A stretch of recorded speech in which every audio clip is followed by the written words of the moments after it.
बेटा हम लोग पहुंचे स्टैट्स में, चैप्टर का नाम इंडेक्स नंबर, सम्स वाले पेजेस, सुधीर प्रकाशन, क्वेश्चन 46। ये एक शॉर्ट सम है, वैसे इतना ज्यादा हार्ड नहीं है पर अलग है, एक बार रिवाइज करने जैसा है, सीखने जैसा है। यहाँ पे लिखा है 46 नंबर सम में the index number of retail prices increases by 10% every year. अब यही सबसे बड़ा कंफ्यूजन है कि जो इंक्रीजेस बाय 10% एवरी ईयर है, जैसे हम अकाउंट्स में करते हैं डेप्रिसिएशन में 10% एवरी ईयर एसएलएम से कि 10% एवरी ईयर आरबीएम से। ठीक है, तो इन लोगों ने सॉर्ट ऑफ आरबीएम से किया है। ठीक है, मैं करके बताता हूँ ये 10% एवरी ईयर क्या है। The index number of retail prices increase by 10%, increases by 10% every year. ये मैं लिखना शुरू करता हूँ। द इंडेक्स नंबर, ये सेंटेंस लिख देते हैं, एग्जाम में भी लिखना। The index number of retail prices increases by 10% every year. अब इन लोगों ने जो पहला पहला साल दिया है वो दिया है 2000 का।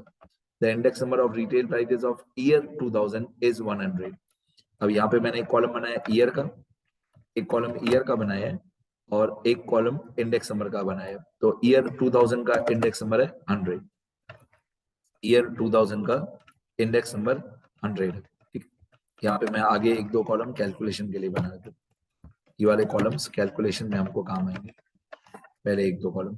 तो 2000 ईयर का इंडेक्स नंबर 100। आगे फिर लिखा हुआ है, ठीक है चलो पहले इंडेक्स नंबर फाइंड कर लेते हैं। यहाँ पे लिखा हुआ भी है find the index number of retail prices of the year 2004। तो पहले इंडेक्स नंबर निकाल लेते हैं। तो पहले पहले साल का इंडेक्स नंबर 100, फर्स्ट वाले ईयर का इंडेक्स नंबर 100। आगे बढ़ते हैं। फिर हर साल 10% इंडेक्स नंबर इंक्रीज होना चाहिए। अब कैलकुलेशन के साथ मैं बता दे जाता हूँ। हर साल 10% इंक्रीज होना चाहिए, तो 2001 में हो जाएगा 100 प्लस 10, तो 2001 का इंडेक्स नंबर हो जाएगा 110।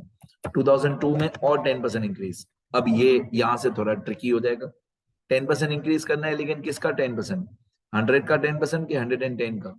तो 110 का 10%, तो 2001 का 110 प्लस 110 का 10%, 110 का 10% होगा 11, तो हमारा इंडेक्स नंबर हो जाएगा 121। फिर चौथे साल में 121 प्लस 121 का 10%, 12.1, तो हमारा इंडेक्स नंबर हो जाएगा 133.1। फिर चौथे पांचवें साल में 133.1 प्लस 133.1 का 10%, तो 133.1 का 10% होता है 13.31, तो हमारा इंडेक्स नंबर हो जाएगा 133.1 प्लस 13.31, तो इंडेक्स नंबर हो जाएगा 146.41। ये हमारा पहला पार्ट था आंसर का, 146.41, और ये सही है। ये रहा आंसर, देखो 146.41 बुक वालों ने दिया है। तो ये पहला पार्ट था, find the index number of the retail prices of the year 2004। मतलब एक्चुअली ये पांचवा साल हुआ, 2000 से स्टार्ट करो, 2000, 2001, 2002, 2003, 2004 पांचवा साल हुआ। फिर लिखा हुआ है and rupees 14,000 in the year 2004 if a person gets total salary, if a person gets total salary rupees 10,000 in the year 2000 and 14,000 in the year 2004।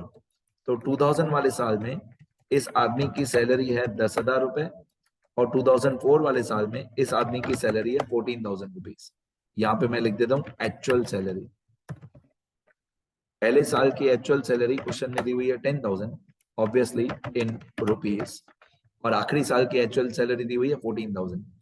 अब यहाँ पे लिखा है if a person gets total yearly salary of 10,000 rupees in the year 2000 and rupees 14,000 in the year 2004, it can be said, या can it be said that the increase in his salary is in accordance with the increase in price।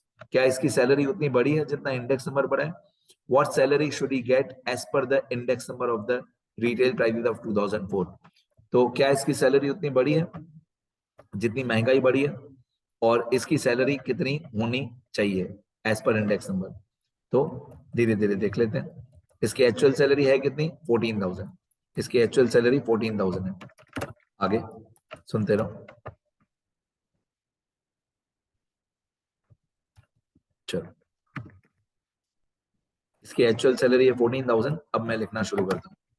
Actual salary of year 2004 equal to 14,000।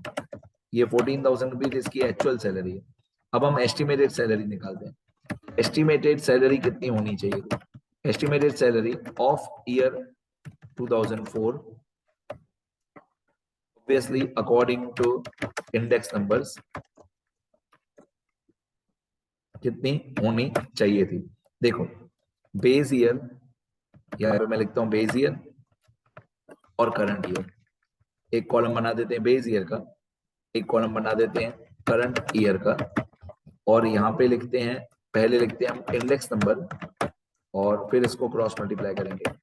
Index number और कोई भी rupees वाली चीज मतलब salary, जैसे यहाँ पे सैलरी है इन रुपीज, कोई भी रुपीज वाला वेरिएबल, इस तरीके से आपको क्रॉस मल्टीप्लाई करना है।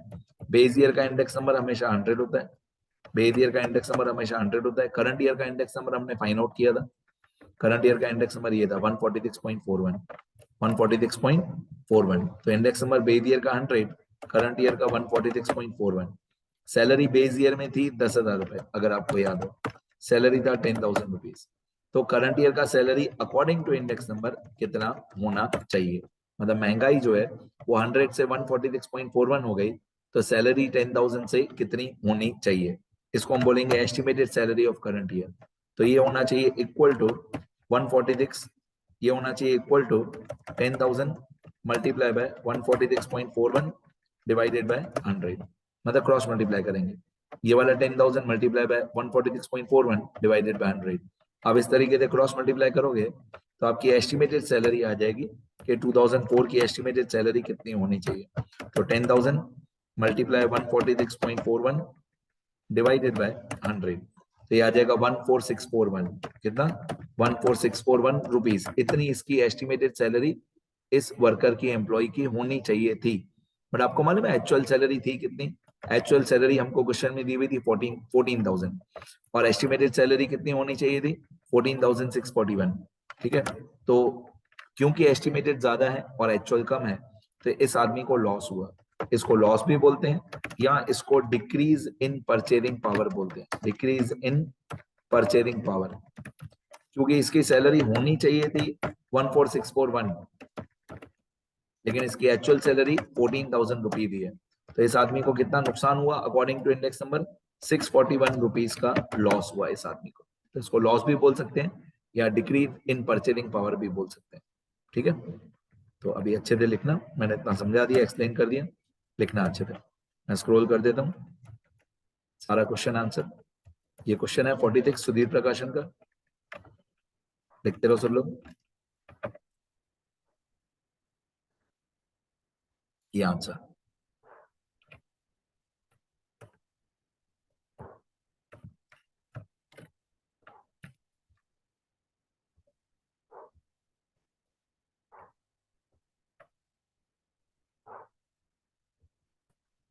लिखो बेटा,